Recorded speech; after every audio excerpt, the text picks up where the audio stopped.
বাগেরহাটের সুন্দরবন পূর্ব বন বিভাগের চাঁদপাই রেঞ্জের ধানসাগর স্টেশনের কমলতেজি টহল ফাঁড়ির আগুন নিয়ন্ত্রণে আসতে না আসতে আরেকটি এলাকায় আগুনের ঘটনা ঘটেছে। রোববার সকালে চাঁদপাই রেঞ্জ এলাকা আগুন নিয়ন্ত্রণে আনা তথ্য নিশ্চিত করেন স্টেশন কর্মকর্তা। ফায়ার সার্ভিস ও বনকর্মীদের 24 ঘন্টার চেষ্টায় আগুন নিয়ন্ত্রণে আসে, তবে ঘটনাস্থল থেকে উড়ানো ড্রোনে 1 কিলোমিটার দূরে সুন্দরবনের গুলিশাখালী এলাকায় বিশাল এলাকা জুড়ে ধোঁয়ার কুণ্ডলী দেখা যাচ্ছে।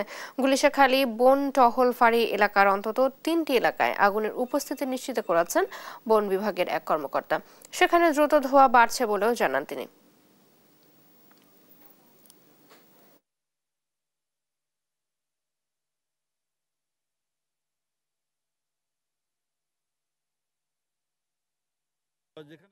যেতে আমাদের অনেক বেগ পেতে হয়েছে, যেহেতু 3 কিলো আমরা পানির উৎস থেকে 3 কিলো ভিতরে এই যে বন জঙ্গলের ভিতর দিয়ে আমাদের যেতে কষ্ট হয়েছে।